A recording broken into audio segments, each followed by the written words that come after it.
We're going to watch Timcast IRL is Silly and Cruel by José, which is the brother of another popular content creator I enjoy named Hose B. Wait, I'm just giving you guys time to laugh because that was Joshua funny. Hand super chatted $5. Hi Papa God, I hope you're having a good day. Thank you. I saw your video on Pizza Hut a few days ago. Thank you. I was curious what your favorite pizza chain is. I don't know. That's an excellent question. Just regular pizza from a pizza place. But Pizza Hut's pretty good. It's not that accessible. Anyway, let's get this going. In January of 2020, Tim Pool launched a podcast series where he would invite several guests to speak with him and see maybe I should do a podcast. Check it out. I have this cool idea for it. Okay. It's silly, but basically I want to do like an outside, I could do it outside, you know? That's it. Like a campfire podcast type thing. Isn't that cool sounding? I don't know. Maybe to me. Several co-hosts to discuss the news of the days and have an informal interview. The original idea for the show was to create a space for Tim and his friend Adam Kriegler to discuss stories that Tim wasn't talking about on his main channels. We want to use news stories as a launching point to talk about ideas. Yeah. But really just make it an interesting hangout where we talk about weird stuff.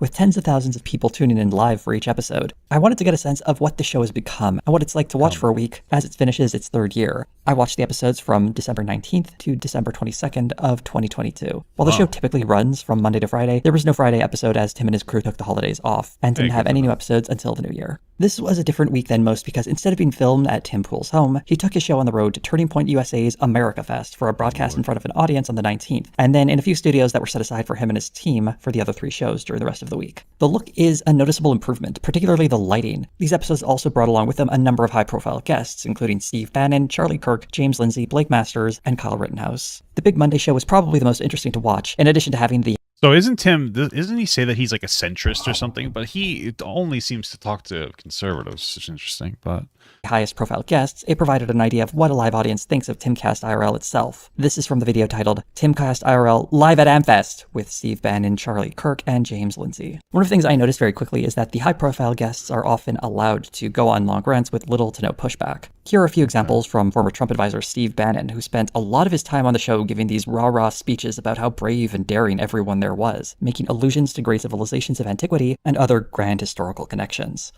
that's interesting. I mean, that's probably why his guests enjoy him, is because he gives very little pushback. But I mean, also you could just argue that he's giving them time to speak. I haven't watched too much Tim Pool, but you know. The administrative state and the deep state is a modern Praetorian Guard. Everybody in this audience under 35 years old is nothing more than a Russian serf. Raise your hand if you didn't take the shot. This is freedom right here. This is 1770. Raise your hand if you take the shot. I had to take the shot because my wife had to take it for work. You know, I didn't really want to. I was a little apprehensive, but I'm all fine. You know, there's nothing wrong with taking a shot that is to help everyone in society by reducing the spread of COVID. But hey. 5, you're Sam Adams, you're John Hancock. These are a bunch of people recording a podcast at America Fest, but it sure feels like you're doing more when someone is comparing you to fighting the American Revolution by not being safely vaccinated against a deadly disease.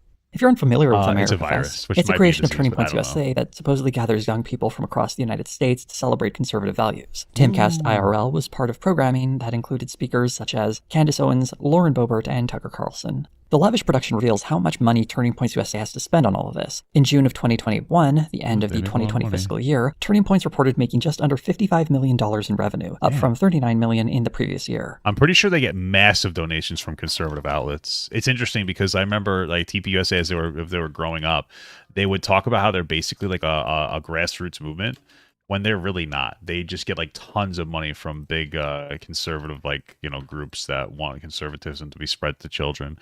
And like, that's fine. Like, you have every right to do whatever you want when it comes to that. But it's so interesting that they'll call everything else grooming. But, you know, but when it comes to them trying to, you know, have access to young people, it's not grooming. It's just like, it's education. According to reporting from NBC, half of that revenue comes from 10 anonymous donors. Ultimately, the goal of an organization like Turning Points USA is to direct young people into conservative action that will ultimately benefit some of the wealthiest people in the United States. On this Timcast IRL broadcast, we're seeing Steve Bannon speak as though he's part of some grand upswell of resistance, ready to take on the establishment, while on a stage built by that establishment. And Timcast IRL is part of this show. Tim Pool and his crew weren't brought on to broaden the ideological perspectives being offered. They're there because they create the illusion of thoughtful discussion when they're really just giving people like Steve Bannon a platform to grandstand. Here's an example of the hard-hitting questions Tim Pool asks. And we came together and said, you, right? That's exactly right. Is that the essence of liberty? Yes. That's the essence of...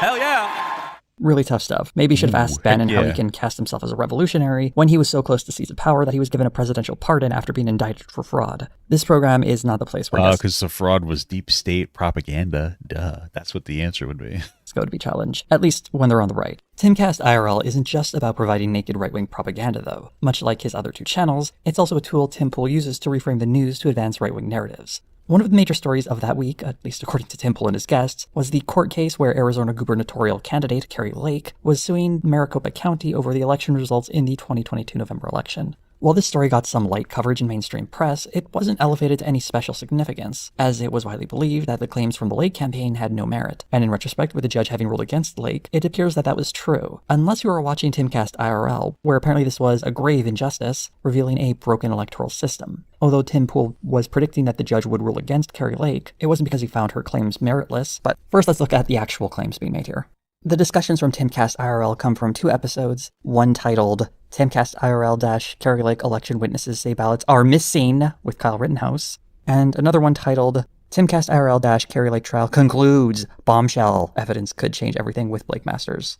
Yeah, I mean, it seems like some of the issues that are going to happen here is that clickbait is a very prevalent, very like big thing.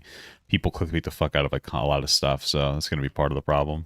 One of the key takeaways was when an expert witness testified that there were duplicate ballots and no originals. They didn't know where the originals were. And then another witness testified that there was no chain of custody. And I think, what was it, 298,000 ballots? Was that what it was? Yeah. This is all going to get very technical, so I'm going to give you a quick rundown of what was supposed to happen while counting the ballots in Arizona.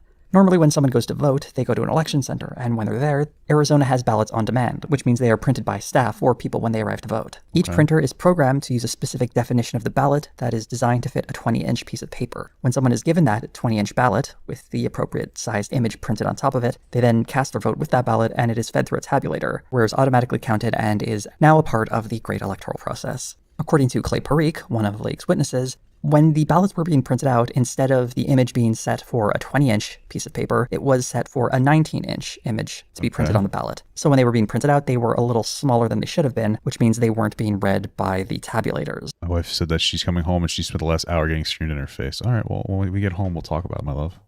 From here, we're supposed to infer that this was done with some nefarious intent, as someone would need to change the ballot image to a 19-inch version on the administrative side. I mean, it's more likely to me that somebody's just a fucking idiot and messed up, because people make these types of mistakes like all the time, I feel. But hey, listen, you know, grifters gotta grift. I'm just kidding. I don't know if anybody's grifting, but it's just that's what it reads to me more than anything else. I mentioned that Clay Parikh does not work for Maricopa County in any capacity. Rather, he is an independent auditor who Lake's team is bringing on to testify on behalf of what he found when he examined the ballots the day before the trial. Now, if a ballot can't be read by a tabulator, the standard procedure is for the election officials to duplicate the ballot so that it can be then read in the tabulator using a proper size ballot. That makes the sense. original and the duplicates are then marked to show how they correspond with one another and both put into storage. Tim's understanding of this is that the original ballots are now missing and that duplicates exist without originals to account for them. What he actually said was Okay. the originals were missing, that a duplicate existed with no original to account for it. Let's compare this to what the witness, Clay Parikh, actually said. They could not find the duplicated ballot, which was tabulated. So you inspected the original ballot that was duplicated? Yes, sir. Tim has gotten this completely and exactly wrong. Okay, so they duplicate the balance so that they could set it to the right size so that they could feed it through the machine and it'll actually read it. And they have access to the originals, and he observed the originals, not the duplicates, and he found that that was the problem. I guess there could be a conspiracy here, but it sounds like a pretty big it sounds like a mistake. Oh man, I did too much here. I needed 350. Oh, I can only guess that maybe it was because that during the testimony they do refer to the original ballots as duplicated ballots because they were duplicated, and the second ballots are the duplicates, which is a little confusing, but also, as you can see in the clip I provided, the witness was pretty clear that it was the original ballots he inspected, not the duplicates. But does this mean that it's the duplicates that are missing and not the originals? And the duplicate ballot, which is the ballot that was counted, Yes, sir. was not available for you to inspect because of that. No, sir, it was not. And that sure sounds damning, except when this Yeah, witness was I guess cross-examined, we does. found out there was another reason why Mr. Parikh did not see the duplicates. The duplicates of the originals that he told you would take 6 hours. To clarify, I did not ask to see duplicates. To be fair to Mr. Parikh, he seems to Okay. assume that the duplicates would be stored alongside the originals in the same box. And when he found out when he was mistaken, he did ask to see the duplicates, although they were not a part of his initial request, which is why they weren't prepared for him before his arrival. Looking at the 2019 Elections Procedures Manual, instructions for storage of the original ballots reads, place all original ballots in an envelope or container labeled ballots that have been duplicated. And a paper trail is created connecting these original ballots to their duplicates. There's nothing in there in the procedures manual or the law saying that they need to be stored in the same box. And a sticker is placed on the originals with a serial number that corresponds to the duplicates, something that Mr. Parikh did testify that was present when he examined the originals. The duplicates are stored alongside other votes, and over 2 million votes were cast. It might explain why it might have taken so long to find them, to provide them to Mr. Parikh when he was there present. Also, there's a whole procedure when it comes to bringing out votes. They're not like library books you can just request. They have to be unsealed with specific observers in place. Security tags are removed and then replaced, and individual serial numbers for those seals need to be recorded. It's a very involved process. And considering that Mr. Parikh was only looking at these ballots the day before the trial, it's not hard to understand why there just wasn't enough time to get him the duplicates. He found that they were duplicates, one, that these were 19-inch ballot images but placed on a 20-inch paper, so they weren't being read properly. Regardless of whether or not the setting was done accidentally or on purpose, the real question is whether or not the ballots would still be counted. I mean, like, it sounds like, I mean, I'm not going to doubt that the government fucks up all the time. You expect me to, like, I would absolutely believe that they did like an oopsie on setting it to 19 instead of 20. So, I mean, what would be the intentionality of it? Like, why would they do it intentionally?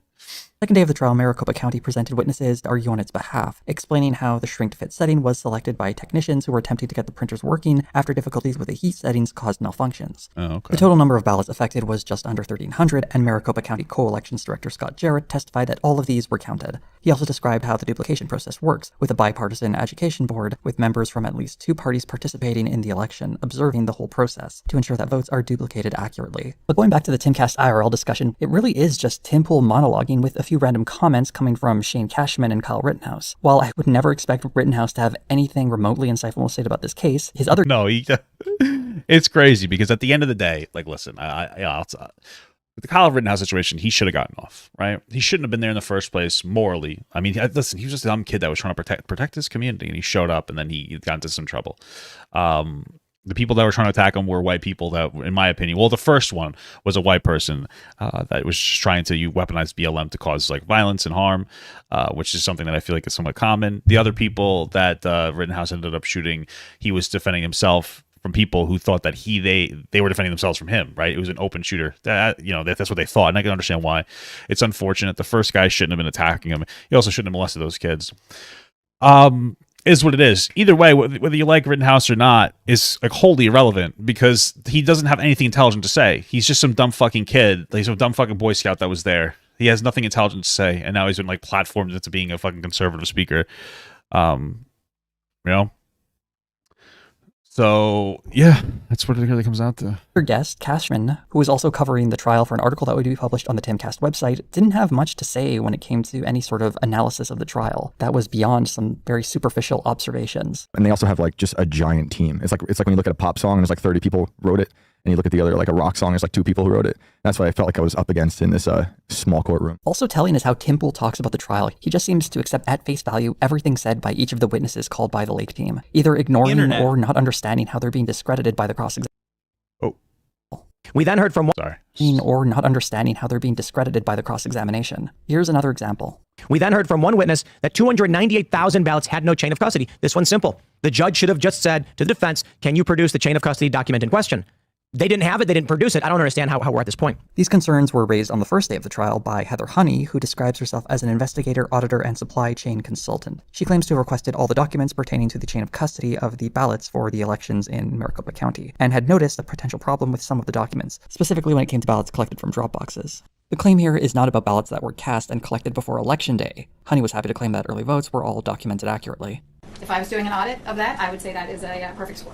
But on election day, when ballots were picked up from these drop boxes, Honey claims that she was not provided with early voting ballot transport statements that would track that and be created on that day. They cite the 2019 Elections Procedures Manual requiring that ballots be individually counted when they're picked up from drop boxes. And the requirement they cite, found on page 62 of the manual, makes it very clear that this rule applies to early voting, because it's in Chapter 2, which outlines the rules for early voting. But it's possible that early ballots may still be found in drop boxes on election day. So is it possible that there might still be a rule requiring ballots from drop boxes to be counted? Let's go to Maricopa County Co-Elections Director Scott Jarrett, who's a Republican, by the way, on day 2 of the trial. He's citing a rule. I think the problem is that the person making this video is actually trying to like verify what they're saying. And like, it's unfair because Tim doesn't. Like, you gotta, I don't even know if he does or doesn't, but he certainly looks a little silly here. From page 192 from the 2019 Elections Procedures Manual. The number of early ballots received by the voting location. So it asked that we document that on what we call our precinct ballot report, unless the ballots are transported in a secure, sealed transport container to the central counting place. And that's the practice in Maricopa County. That's correct. So the number of ballots weren't documented at each drop box because they were instead sealed and brought to the central counting place and counted there. And according to testimony on the second day, the reason they don't count individual ballots at each drop box location is because of the large numbers of ballots that are cast, making it impractical. Instead, they weighed the ballots to ensure no extra ones were sneaking in, and they had monitors from both parties observing the whole process. The total number would eventually be counted at roughly 292,000. And it turns out there is documentation for all of this. It's on the official ballot report form. So the chain of custody is evidenced by a paper trail here as well. Throughout the questioning, Jarrett goes into painful detail describing the various seals, barcodes, envelopes, observers, and forms that are all part of the chain of custody process. Sounds like nerd shit. To be honest, while researching this, I was genuinely surprised to learn just how secure this election was. To insert thousands of ballots into this election, someone would need to forge documentation that measured the weight of the ballots, create or manipulate security seals with unique codes on them, fabricate ballots with unique barcodes, create special envelopes for those ballots, and somehow do all of this while there are observers from both parties present the entire time. If you'd like a real breakdown of the trial, you can read a description on Democracy Docket, they're linked below, or you can watch the trial online if you have 12 hours to spare. What I think Tim is more drawn to is the theatrical idea of what a trial is supposed to look like. On his main channel, he talked about the trial a little bit more, and in that video, he highlighted this moment here, and you'll notice that the video is a stream of 2 people reacting to the trial. In this case, it's Robert Barnes, who became famous for defending Kyle Rittenhouse. There's no question in my mind that had there not been tabulator issues at 132 vote centers, this election would have ended up with Kari Lake winning. Wow. Testimony they didn't even get out on direct. She just got I didn't ask for your opinion. I asked She gave him the causation. Tim is right there dancing alongside what a devastating response this was from the witness. But in that celebration, they didn't hear the response from the lawyer questioning the witness. There's no question in my mind that had there not been tabulator issues at 132 vote centers, this election would have ended up with Kari Lake winning. Well, that's an inference you're making, correct? You just asked me for my opinion, and I gave it. I didn't ask for your opinion. I asked if you had personal knowledge. I don't have knowledge of specific numbers. No. Okay. No further questions. Thank you. Damn. So yeah, it may have been a cool applause line, but it was really just a lot of silly posturing. That's what we call, I think they call that clip chimping, when you like say something explicitly for a clip. Which sounds like what that guy did. Sounds like he doesn't know dick about shit. And he's just like assuming that this thing happened when it didn't. Or maybe it did, but I doubt it. That's deflated with a single question. But hey, who's covering this is cool, Jose. So that's all Tim really needed to know. These new segments on Timcast IRL have very little value, as they're more or less extensions of Tim's other channels. Well, I mean, it's quite possible that Tim Pool is like a centrist, like more of like a center. Maybe he even is center left, but he's so I mean, I doubt it, but he's so like inside of the he has such a conservative audience that his feedback loop is giving him, you know, feedback on the content that they like, and they like it when he jerks off the conservative narrative, you know, at any cost. Still seems like kind of a nice guy, but he seems like he might be a little lost in the sauce, you know. But hey, what do I know? Tim presents a story missing or misrepresenting key facts, and the other people on the show react to his version of the story. And sometimes he just makes things up, like this. I think we end up seeing with so many judges, and not just this case, but basically across the board with everything, is they're thinking to themselves, look, I don't know anything about this stuff. I don't want to be involved in this stuff. This case is so political. Everyone's going to get mad at me. I'm just going to tell them no and get out of my courtroom. And so they end up just saying, get out, don't care, don't want to deal with it. Yeah, that's a weak judge then. And that's too many of them. Yeah. How does he know this? And if he's speculating, what is he basing this off of? In the case of Kari Lake, the evidence presented on her side was incredibly weak, and she lost. It is interesting though, because it sounds like such like a rational point. You know what I mean? Like it's like a fake rational point. It's like, yeah, you know, I think this is this. It's like, wow, that sounds so reasonable, but is it? You know, I'm not know. The same can be said of the many failed cases that tried to overturn the results of the 2020 election. Even if this conspiracy to uphold bogus elections were true, Tim provides no evidence that the judge's thought processes are working out the way he says they are. He's just making things up. Instead of honestly looking at the evidence, Tim would rather make up a story of judges being too afraid to do their jobs. And to be clear, if we had evidence of judges actually doing this, dismissing cases because they're afraid of the political fallout, that would be a massive scandal that should result in a judge being relieved of their position. But since he's just speculating on his podcast, Tim doesn't actually have to provide evidence. He just needs to throw out a hypothetical with a few people nodding along for support, creating the illusion that this is a reasonable assumption when it's based on nothing more than a fantasy. Going back to one of these people, Shane Cashman, I mentioned it was a bit surprising he didn't have more meaningful insight to offer about the trial, though I wondered if perhaps he was saving that for the future article he was writing for the Timcast website. And while I only intended to talk about Timcast IRL in this video, I have to share a few excerpts from one of the funniest articles I've read in a long time. Here's how it opens. I thought the sun would have been up by now, but it's still dark in the parking lot outside Runebeck Election Services. No one told me Phoenix decided to opt out of daylight savings in the 1960s, so what felt like a lagging sunrise wouldn't make sense until later. Even time seemed dishonest here. Okay, first off, daylight savings time isn't happening in December. It begins in March. Most of Arizona doesn't observe daylight saving time, but in December, it's on the same mountain time as Colorado, Utah, and Alberta. And as for the writing itself, I was overjoyed with how silly it was. Here's the rest of this paragraph. There was a general lawlessness to this modern-looking city. The homeless occupy the night, and I saw gangs of wild dogs roam the streets. One had a water bottle crunched between its like the Catcher in the Rye. Most of the article reads like a high school student creative writing project, often stepping on its own point. The coverage of the trial doesn't come along for another 3,000 words, nearly halfway through the article. Now you might imagine it'll finally get into some details about what was said at the trial, but this is not the article you want to read if you're trying to understand what happened. While Cashman does bring up the printing problems of the 19-inch ballots and supposed chain of custody issues on election day, he only mentions them in a single paragraph, exclusively framed from the perspective of the Lake team. Instead, he uses his time to talk about the general vibes of the courtroom or bringing up extraneous details. For example, well, those are very important, guys. You need to check. You need a harsh vibe check anywhere you go, whether it's a professional court setting or, you know, your local ice cream parlor. If you're not giving me a vibe check, then like how am I supposed to know like what people are feeling? What's the vibe, brother? Well, it's certainly true that Maricopa County Attorney Thomas Liddy is G. Gordon Liddy's son. What does that have to do with the trial? Unless it's to justify sentences like this one. Liddy cross-examines witnesses with the same blunt force his dad used with a crowbar on the filing cabinet for Watergate. Damn. It's an underhanded way of casting doubt on someone because of the actions of their father. And I'm not sure if it was intentional, but that is also a very funny sentence. Here's an example of how he describes testimony from the second day of the trial. I mean, it sounds really good, but yeah, obviously it kind of suggests that he must be, you know, the sins of the father are like put onto the son. But it's a fucking good line. It comes off good. This guy definitely is a good creative writer or girl or whoever it is. Richard Barris, a pollster with big data poll, took the stand in a three-piece suit. Lake's husband leaned forward, elbows on knees, and she kept her hands clasped in her lap. Never mind, just kidding. Barris and his team were eyewitnesses to the disturbance on Election Day in Maricopa County. Liddy again sought to discredit the witness by showing the judge that Barris was not academically acceptable, and he had been given an F grade by 538 polling. I make my living in the real world, Barris said, as a clear indication that we are truly witnessing two societies competing for their version of reality. He questioned why 538 had become the authority in polling. NBC laughed along with the defense team. His laughs sounded like belches. And that's all we get of that like he was like burping? His laugh sounded like burping?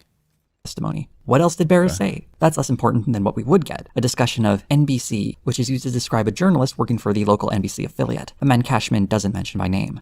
While first reading the article, I thought maybe he might be trying to protect this guy's identity by not saying which journalist from NBC was there. But he posted a selfie with the guy at the very end, so I'm pretty sure he's not trying to hide who this guy is. A more likely reason he calls him NBC is because people might not get excited to know that it was Bram Resnick of the 12 News team who was on the scene. Not to be mean to Resnick, but his name likely doesn't have nationwide recognition. But yeah, I don't know who the fuck that guy is. That makes sense to me. So they use like the station he's associated with to try to, you know, clickbait it a little bit more. That's kind of the problem, man. It's that clickbait is such like it's so prevailing. You know, and people like, I think that some people understand that it's a clickbait game, but some people like eat it up and they're like, oh my God, this is like actually what's happening. And it's like, damn, that is not what's actually happening, you know? That's why I try not to do too much clickbait. Sometimes I get a little bit, but like not really, you know? I try to do the Mr. Beast thing where my clickbait is accurate to the actual video. You know what I'm saying, dude? But by calling him NBC, it sure does evoke the millionaire TV hosts of NBC News. For those who are unaware, local network affiliates are not owned by the network. Rather, they have a contract, in this case with NBC, to air their programming. So local news... Oh, I didn't actually know that. That's really interesting.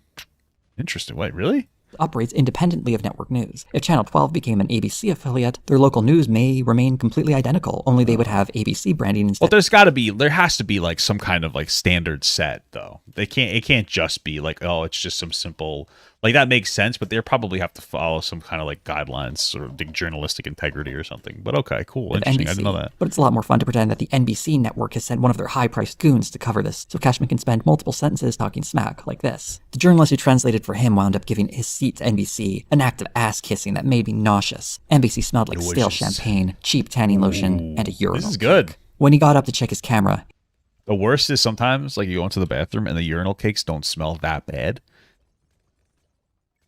You know? I know that was gross Papa Gut, but it's the same thing as like, this is like a man thing. You ever smell your balls and you're like, wow, it's disgusting, and you smell them again? It's kind of like the urinal cake sometimes because they want it to smell good.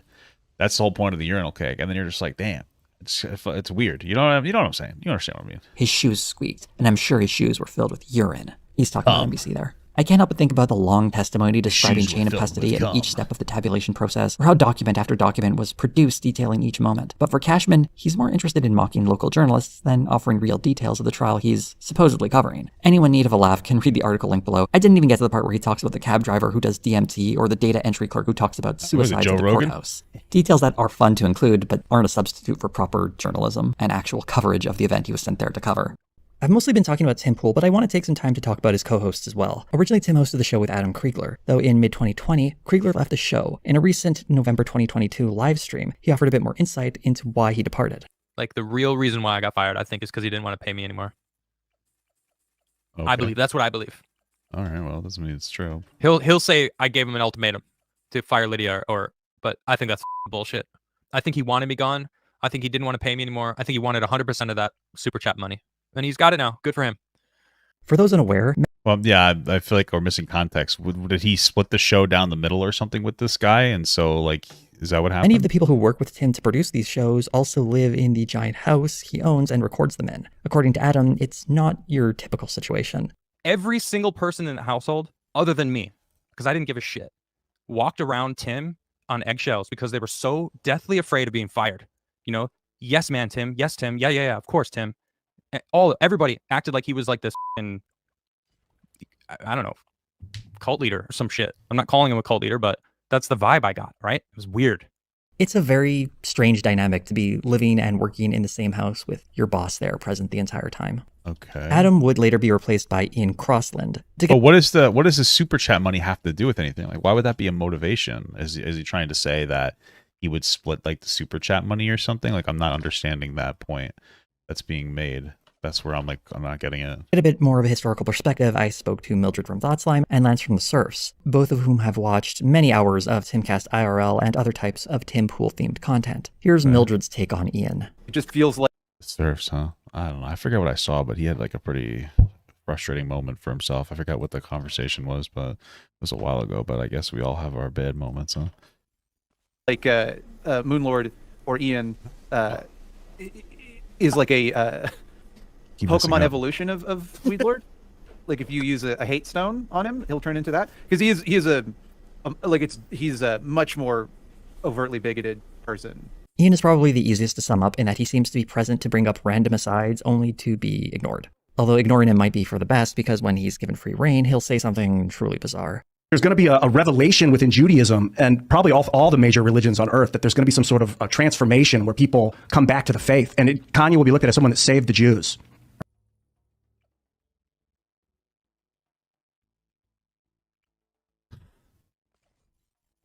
What?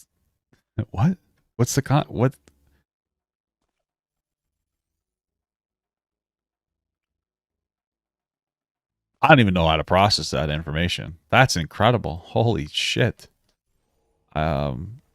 A reformation. Yeah. I just have to say, How? Ian, because he returned them to God. I think this may be one of the most insane things I've ever heard you say. Sure, man. The logic here is strange and confusing. Yeah, and true. if one of my co-hosts said Why would he say one that? of the most insane things I've ever heard you say. Sure, man. I'd probably look into getting a new co-host. Ian doesn't have much yeah. in the way of an interesting backstory. He used to upload a lot of videos of him ranting on YouTube, some going back 16 years. He just seems to be a friend of Tim's who was brought onto the show, so no one could ever accuse Tim of being the least intelligent person in the room. Tim's other co-host, Luke Rutkowski, is a bit more interesting. His role in the show is to go on these rants about the powers that be controlling our lives, sort of like a much softer version of Alex Jones, which isn't surprising as Luke and Alex have some history together. In the 2009 movie New World Order, a documentary that follows various conspiracy theorists, we can see a young Luke explaining how he went down the path of becoming a 9/11 truther. What really started me off was 9/11 Road to Tyranny by Alex Jones. After first seeing it, I didn't really want to believe it, and it took me a good 3-4 weeks of just spending sleepless nights investigating to really find out we need to do something about this. And he seemed to have spent a lot of his time handing out DVDs of movies by Alex Jones near Ground Zero in New York City. Luke is claimed to have never worked for InfoWars. They also said I worked for InfoWars. I never worked for InfoWars. No way. Yeah. That's a false statement. Yeah, they're lying about that. It may be true that Luke was never on the payroll of InfoWars. So he didn't work for them, but he would help them pass stuff out for free. I mean, if anything, you should want to say, like, I did work. He got robbed. Okay, they stole his labor, guys. He got communism, or he got he got capitalism, guys. Come on, Alex Jones didn't even pay this man. For shame. But he was certainly active handing out their materials, and footage that he's shot has been used in movies produced by Alex Jones. So whether money has changed hands or not, he clearly has some sort of affinity with Alex Jones. Hey, he likes the guy, I guess. Just a wild and crazy guy, am I right? Luke identifies as an anarchist, and that's really only half true. He's probably more accurately defined as an anarcho-capitalist, so much so that he spoke at a 2016 anarcho-capitalist conference, Anarcho-Poco. He is a avowed anarcho-capitalist, a proud anarcho-capitalist. He does the AMCAP and likes to just tell people he's an anarchist, so it gives them... It's the same thing as Tim Pool doing the Milquetoast Fan Sitter. It gives them that moment to be like, oh, I'm sitting... One of my co-hosts is an anarchist, so, I mean, you know, we're pretty radical around these parts, you know, we have dissenting opinions, and then he has a very crypto-oriented liberation only comes through us getting rid of the... Only comes? I've never heard of that before. I've heard of OnlyFans, but... the Fed and, decentralizing currency, because that's how they control us, manipulate us. Obviously, some pretty deeply anti-Semitic beliefs. For those unfamiliar with these terms, the short version is that anarchism is about abolishing unjust hierarchies, whereas anarcho-capitalism accepts capitalism into this framework. An anarchist would probably describe this as a contradiction, since... Yeah, I've heard anarcho-capitalists. Their logic is just abysmal. They have like this idea that they don't need like a police force, that they could have privately owned police forces, because of course people, like rich people, wouldn't abuse the system, and then you would like pay for people to put your fucking fires out and shit. That's weird, dude. You'd pay to have like the crime stop. It was so weird. So weird. Capitalism requires a hierarchy of workers having their labor profit owners. Luke is an anarchist much in the same way that Tim Pool is a liberal, as an effective form of branding while more or less endorsing and supporting structures that work in direct opposition to typical goals of liberals and anarchists. The whole Mott and Bailey or whatever that they do, it would be so weird if people on the left did the same thing. Like if Mildred's whole shtick was like, well, I'm an ex-right-winger, but I can totally tell you the right, oh, they've lost their minds, now I'm leaning left because they're nicer to me. That would just, it would be the weirdest thing. Maybe there's level truth to that. Some fucking progressives can be real toxic assholes. So I don't know. I guess conservatives can be too, but it's one of those things where like if the public narrative usually is a little bit more comfortable, so people that are more progressive have like a more comfortable time talking. I get that, you know. I get that. In my experience, like conservatives have been nicer to me than progressives, even though I'm more of a progressive. I'm a fucking UBI supporter and shit. So I get that. I think a lot of that was 2020 and how toxic things became. Because I also like have some really good progressive friends as well. I don't really have many conservative friends anymore. So I don't really know. But yeah, I don't know. People ask me how I label myself, and I go, I'm what you call a classical conservative. I believe that we should conserve like the means of production into the hands of the working class. And Tim supports the far right who are attempting to dismantle the liberal framework of America, as an example from this video, repeating propaganda to undermine a democratic election. In Luke's case, it's a bit less coherent and obvious. Here's an example of how one rant starts off being about the American petrodollar and turns into Bitcoin being taken down by the... Maybe it's just because I grew up in like a more, like, I don't know, some of my family is conservative stuff, so maybe I'm just like, I can identify more with like, not conservative values, but like people, the attitudes of conservative people. Which, in my experience, is a little bit less sensitive. When it's not bad to be sensitive, but like I'm not a sensitive person, so it's like hard for me to like resonate with sensitive people. You know what I mean? So maybe it's just like that. central bankers. We are seeing the deliberate destruction of the American petrodollar. We have seen Saudi Arabia position themselves closer and closer to China, establishing more relations with them. We just saw the Indian central bank had come out and warning that it was cryptocurrencies that allegedly could trigger the next financial crisis. What we saw with Sam Bankman-Fried, what we saw with him moving around billions of dollars from the Bank of Ukraine, working with the World Economic Forum, working with, of course, American politicians, funneling all that money there. I think we have a perfect scapegoat that will be Bitcoin, that will be cryptocurrencies. It's interesting. It seems like he's trying to throw in like buzzwords almost, like, you know, like Saudi Arabia, bad, China, bad, and then loop that into rank of Ukraine to make it seem like Ukraine is on, like, not on our side. Interesting. I mean, maybe I'm reaching, but that's kind of the idea. I think that's the idea that's trying to be portrayed here. It will be decentralized currencies that will be taken down by these central bankers that will then introduce a central bank digital currency, and with that, it's a social credit score. This is a long game that they've been after for a very long time, and they will stop at nothing at trying to achieve that. I've included a helpful tally of who they are in the context of this rant. If you're familiar with InfoWars or Alex bad guys, Jones, them. I knew it. Fucking non-binary people. I fucking knew it, dude. Thems. Conspiracy theories, this mess of talking points makes sense. Not because it has a coherent framework, since none of these working relationships are evidenced in a meaningful way, but rather it's a list of people who could be considered the powerful in society. And it's assumed that they are coordinating everything Luke sees, and sometimes the things Luke imagines, like his prediction that Bitcoin will be taken down. This is the hypercompetence you need to imagine to make sense of the conspiracy theories pushed by the likes of Alex Jones and Luke Rudkowski. The idea of multiple governments, corporations, and activists all working in perfect harmony, even when a brief glance at the news reveals political parties fumbling their agendas or wealthy businessmen making very silly decisions. But if anything appears to go wrong, it's just another part of the plan, because everything is a part of some grand design. Here's a very funny example from the New World Order movie where a fire alarm is pulled at the hotel Alex Jones is staying at. He assumes even this is part of some plot. Get your higher quality cameras out and rolling. This may be some kind of setup. Turn most of the lights up. They do not want me on this show is why this was done. George, for the last 5 minutes, I've been in an incredible emergency, just waiting for you to come to me. George, we're sitting here in the room. As the phone rings with your producer, Tom Danheiser, to put me on, the fire alarm goes off. Wow. You know, there's people that pull fire alarms. Yeah, that's what he said. When they're trying to rob this place. They were trying to set us up. This is unbelievable. Isn't it crazy when you're so wrapped into conspiracy theories, you think everything's a conspiracy and everyone's out to get you, and like common sense goes away? Whatever happened to the popular saying, if it walks like a duck, fuck. If it walks like a duck and it talks like a duck, it's a duck. Okay? What happened to that? If it walks like a duck, you know, this very interesting though. This is definitely looks like a very interesting bit of satire. Oh. We got to calm down and assess this. Amen. If the best plan the secret elite have to silence Alex Jones. EDP445 says, hey man, first time joining the stream. Can I get a fist bump? Absolutely, brother. Here's a fist bump. Boom. We'll get some cupcakes together later, okay? No problems. Just to pull the fire alarm at a hotel he's staying at, I'm not sure that this elite cabal is quite the menace we're being led to believe. Not every story covered on Timcast IRL is nonsense propaganda, like the Lake trial. One of the frustrating parts of the show is how it sometimes slides these conspiracy theories into real news stories. Here's an example of Tim and his crew talking about one of the few genuine news stories to come out of the Twitter files. As a bit of background, after Elon Musk purchased Twitter, he released a series of internal communications that often revealed how deliberation and content policy behind the scenes works at Twitter, reframed to supposedly confirm the aspersions placed on the company by the right. The story made a huge splash in the right-wing media, but was largely ignored everywhere else because it lacked much in the way of new information. However, there was an interesting story in The Intercept by Li Feng that revealed how a propaganda operation by the Pentagon subverted Twitter's policies to let them covertly spread their messages. Several Twitter accounts targeting the Middle East were created by the Pentagon to shape opinion in Yemen, Syria, Iraq, Kuwait, and beyond. Originally marked as being openly affiliated with the US government, these accounts were, at the request of the US government, whitelisted by Twitter so they wouldn't be flagged as bots. Over time, the Pentagon... Interesting. That's interesting. So basically, it sounds like the United States was engaging in propaganda narratives in like Middle Eastern countries through the means of social media, and they wanted Twitter to not flag them so that they would stay up there, even though they were intentionally passing some forms of really disinformation, possibly, or at the very least, propaganda. I wonder what they were saying. Interesting. Huh. This account belongs to the U.S. Central Command to cover the war, terrorism, and fight against... Oh, actually, you know what? I'm wrong. No, listen, I'm wrong. So this says, this account belongs to the U.S. Central Command to cover the war on terrorism and the fight against extremist ideology. Okay, so this actually...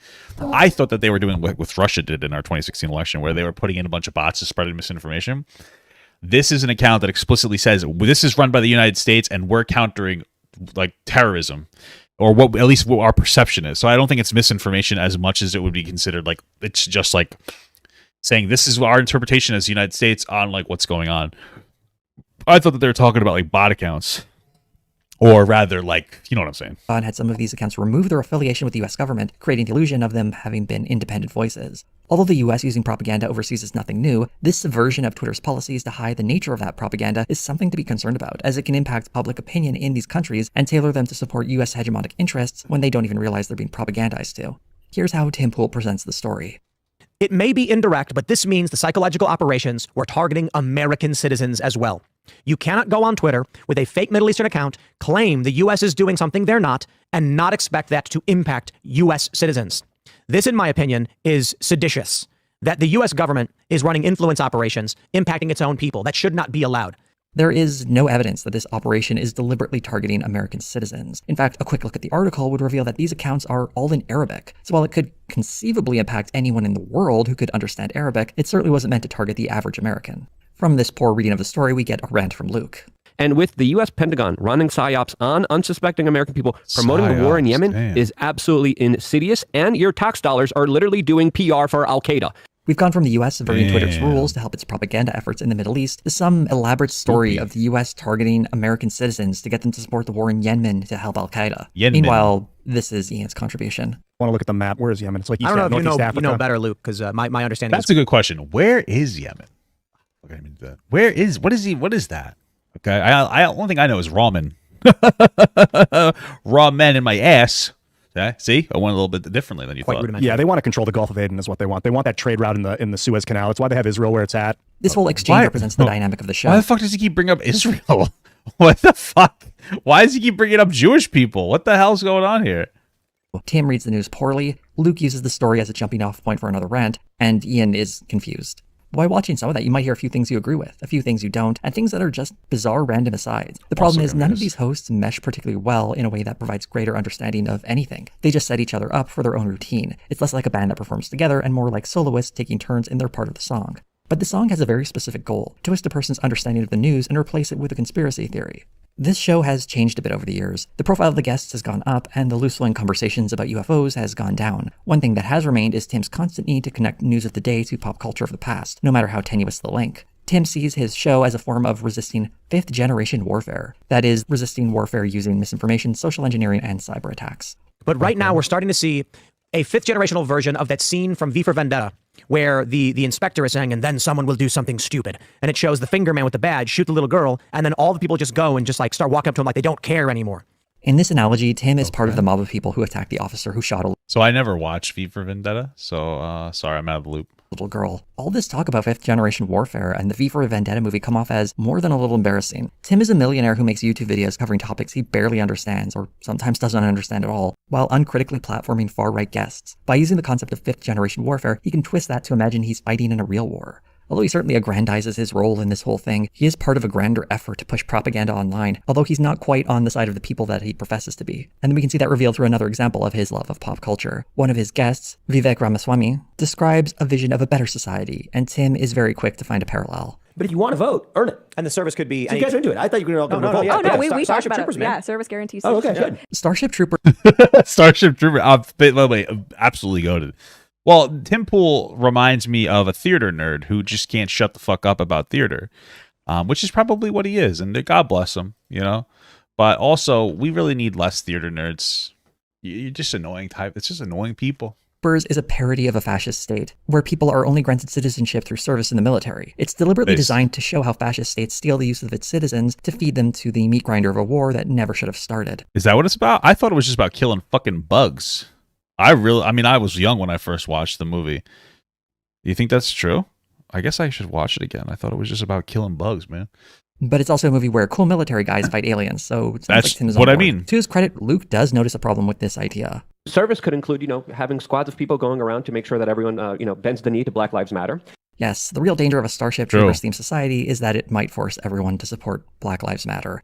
I thought the obvious example of being forced to fight in a war when you're barely old enough to heft up a rifle was pretty straightforward, but it could also be used to support a civil rights movement. How terrifying. The discussion did continue into an after show that was behind a paywall, but this I prefer civil lefts. meeting of minds was not enough to convince me to open my wallet. The amount that discussions on Timcast will go from latter day political issues and just things that are happening in the news, and then veer into directions about like from sci-fi movies that they like, and just discussing like awesome, bro. you know, well, what if Black Panther was there? What would happen? You know, like it's that sounds fucking awesome. It isn't something that he's like, oh, this is something we should work towards. It's they all seem to have the ability. They all seem to think that whatever happens in the movies we can do in real life. Yeah. I mean, technically, movies are supposed to be like stories that could potentially portray some form of real life. Although I don't know how real Wakanda is, right? I mean, that'd be kind of cool though. Wakanda forever, baby. Yeah, they or should apply to real life, as in we should base our morals based on the relative Marvel characters and how they also interact. Timcast IRL, much like Tim Pool, is a deeply silly series, a group of people talking about subjects they know very little about to an audience who knows even less. And over sounds like the typical Papa Gut stream. time, his content has been getting increasingly right-wing. They seem to be getting more extreme, as does his rhetoric and the way he talks. He used to never say things like, you know, post mass shooting of queer people, it would be like thoughts and prayers, you know, that kind of stuff, and it just shifted right over to you were all grooming, so what did you think was going to happen, right? Like that's not that's a new Tim Pool callous cruelty levels that were not before seen, and now it's just like completely and utterly cruel. And while I wanted to end the video here with a hearty chuckle, I do need to talk about one more video Tim Pool released while I was working on this project, and it is probably the worst thing I've seen from him. A warning right now, this is going to get very transphobic. For anyone who's lost a loved one because of anti-trans hatred, I'm ready for transphobic now. This is in response to a video that covered the death of Henry Berg, the son of Kentucky State Senator Karen Berg. He took his own life on Friday, December 16th, 2022. After his passing, Senator Berg issued a statement honoring her son while expressing that it was the continued marginalization of trans people that contributed negatively to his mental health. Part of her statement reads, Henry spent his life working to extend grace, compassion, and understanding to everyone, but especially to the vulnerable and marginalized. This grace, compassion, and understanding was not always returned to him. As the mother of a transgender son, I gave my whole heart trying to protect my child from a world where some people, and especially some politicians, intentionally continue to believe that marginalizing my child was okay simply because of who he was. Her full statement is linked below, and it's moving to read. Moving enough that one might hope to reconsider the anti-trans rhetoric and efforts to marginalize trans people that they participate in. Sadly, that's not the sort of response we got from Tim Pool. His response came in a video released on December 21st titled, I'm not doing a silly reading for this one. Democrats' trans child takes own life. Senator blames everyone else instead of affirming care. And if you think that title is bad, it only gets worse from here. I'm going to come right out and say it. I believe this Karen Berg has a right to be angry after losing her child. Well, thanks for the hot take, Tim. But okay. But I do believe that she is politicizing this and putting the fault on those who actually tried to save her child. Tim's contention here seems to be that gender affirmation alone does not completely undo someone's mental health issues. So it doesn't. The problem is that like people ignorantly think that gender affirming care doesn't help when it does. It's obviously mental health is something that's, you know, being studied more and more every day. We're getting better and better at dealing with mental health issues. Gender dysphoria is a mental health issue. But realistically speaking, all information we have now suggests that there are proper steps that should be guided by a professional when it comes to like a young person, like the child, the parent, and the doctor, to having better overall mental health outcomes, right? There's been propaganda going around about how, like, if you do absolutely nothing to somebody with gender dysphoria and you just leave them be, they will become no longer gender dysphoria. They'll go back to normal. This is based off of like a study from 1970s, 1973 to 2003 from like Sweden. There was like maybe 350 people, which is not even near enough people to study, about observing gender identity disorder, which has been historically drastically overdiagnosed. And so, yeah, a lot of people didn't really, they would just go back to normal if you did nothing because they were misdiagnosed. It's silly. It's silly goosery. Tim is just being a fucking moron. I find it interesting that when something like this happens, we like jump to like, oh, well, they're politicizing it. It's like, well, if somebody takes their own life, or you know, like if somebody like ends up taking their own life or passing away tragically, like let's say for instance guns, like when there's a mass shootings, we're gonna use this mass shooting, we're gonna politicize it. Oh, yeah, well, when else is the time to talk about gun violence, rather than like right when somebody dies from gun violence? You understand what I mean? It's just Tim Pool desperately trying to seem Yeah, I could see why with this. Like, he just seems like he's desperately trying to seem like he's like a nuanced guy in this instance when he's just being stupid. No serious person has ever claimed. Gender-affirming care can help reduce the likelihood of someone taking their own life, as has been found in numerous scientific studies. For sure. But it doesn't completely eliminate the risk. No, when you read the statement from Senator Berg, it becomes obviously clear that there were examples of anti-trans hate that certainly impacted. Yeah, there's going to be people bullying the shit out of trans people is obviously not going to help their mental health. So that's a nice, pretty big factor as well that we should probably take into consideration. You know, there's multiple parts of the equation. Did Henry's life.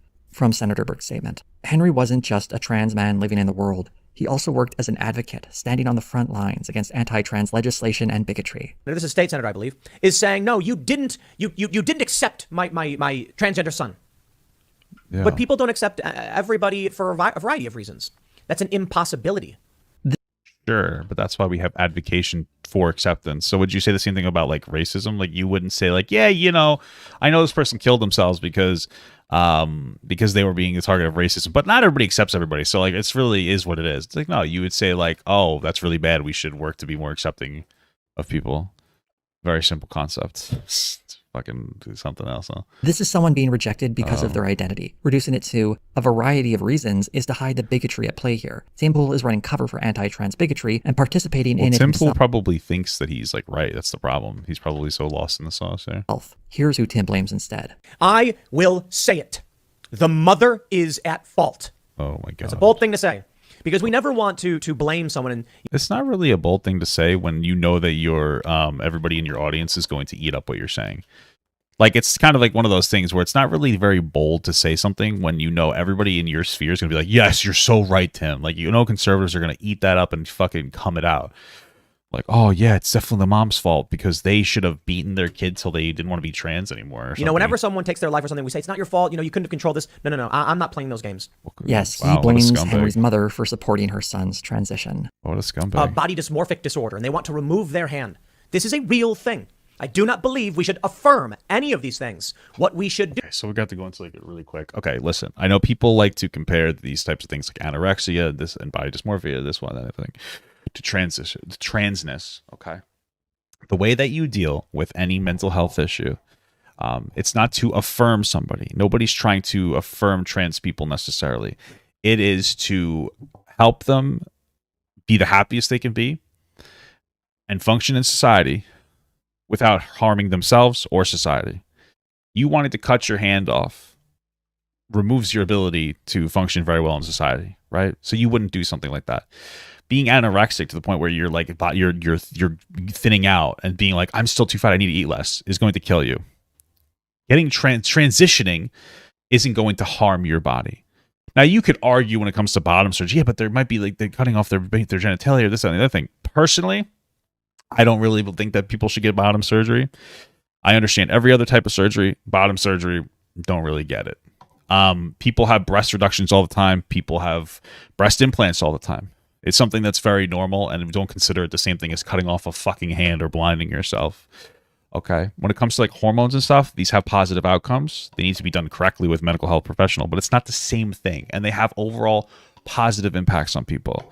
Nobody's dying. Like, people aren't going to be dying just because they're getting hormone like replacement therapy. There are people who are misdiagnosed. And that's like that's an issue with having to move forward correctly when it comes to like dealing with mental health issues. But realistically speaking, it's not the same thing. And it's a very, very non-nuanced understanding of mental health. It's like a very ignorant understanding. It's like you've never talked to a mental health professional in any capacity if you think this is how we treat stuff.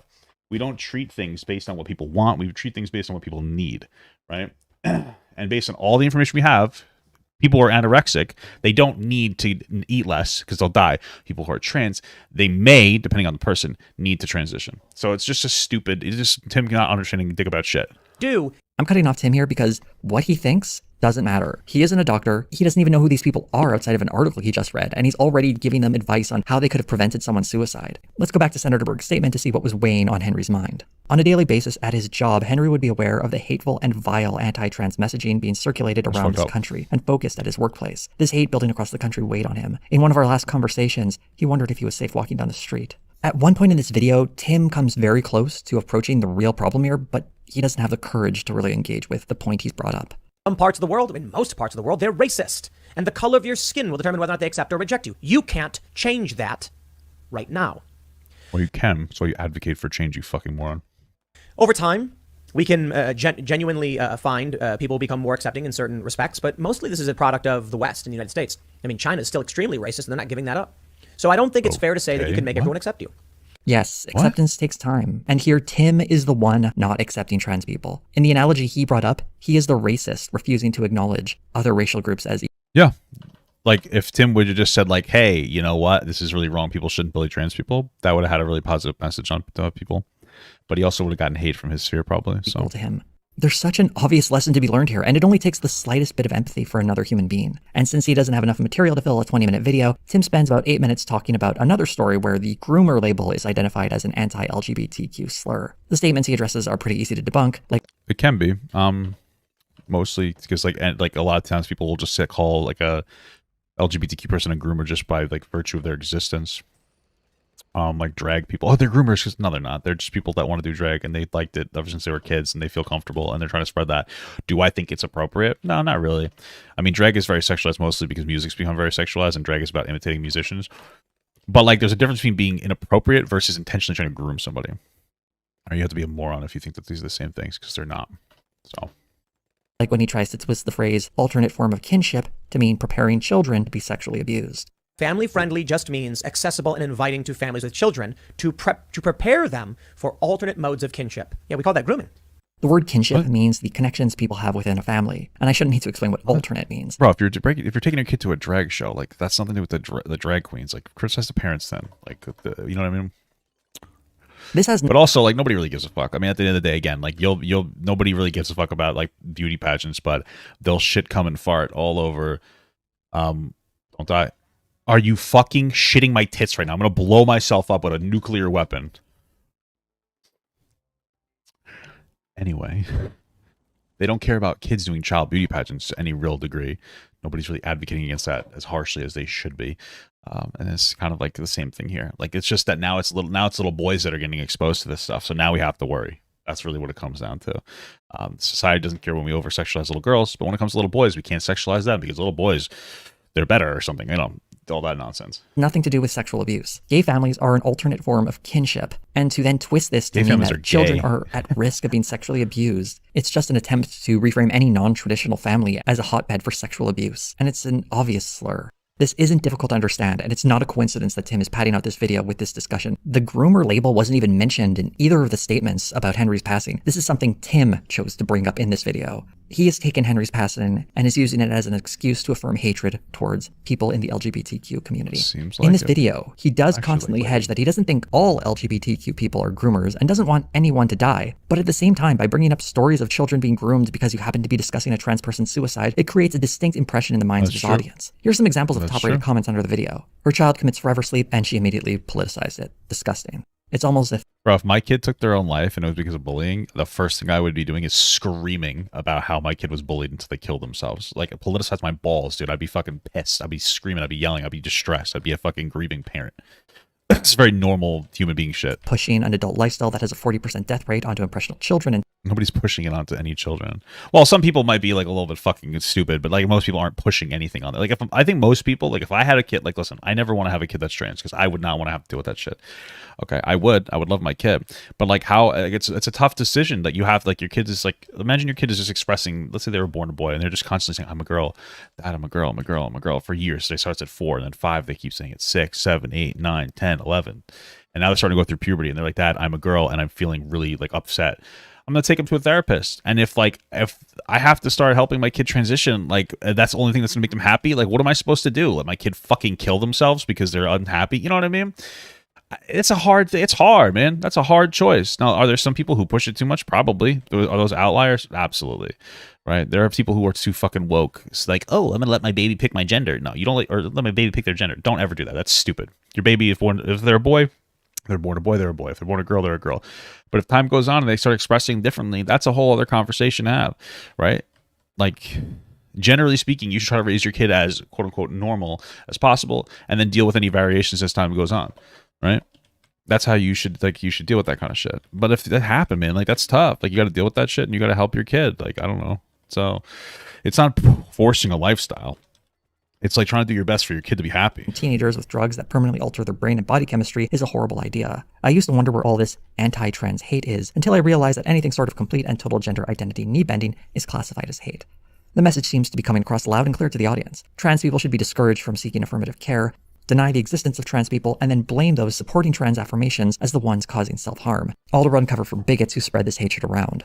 It's similar to the homophobic playbook of the past, where a group of historically marginalized peoples start to gain social acceptance only to be demonized by a political party so that they may accrue more power. And if people in those groups pay a price for that bigotry being spread, that's just a part of the process. This is the 5th video I've made looking at Tim Pool, and I honestly can't remember seeing anything quite as grotesque as this. Huh? I have no more insight into this than Tim does as to what Henry's relationship was like with his family. But whereas I can read a statement from Senator Berg supporting her son's identity as a sign of a strong relationship, Tim twists it into something else because her son was trans, and a mother who supports her trans child, in his mind, is an abuser. I can't think of a worse thing to say to a grieving mother. It doesn't even have the meager cover of being true. It's just a lie to spread more hatred. And then using that to blame the community that supports these people to cover for the bigots who lie about them. This video has gone places. We've laughed at the utter silliness of an unserious man, and we've gazed deep into the darkest parts of his channel. I don't know if it's ignorance or hatred that drives any of this, and it really doesn't matter. The effect of creating this absolute steaming pile of trash that is the content of Tim Pool stands on its own, regardless of what tiny little thoughts rattle inside his empty skull. But I don't want to end this video on something negative. Instead, I'd like to go back to Henry Berg and do his memory a bit more credit by reading a statement from the president of the Human Rights Campaign, Kelly Robinson, an organization where Henry served as deputy press secretary. Henry was first and foremost a fighter and an advocate. He was fighting for transgender rights as a teenager in Kentucky, far earlier than he should have had to. In Kentucky? Damn. All right. Well, you can't even make the social justice claim of like they're over affirming. It's fucking Kentucky. It's not like it's California, you know?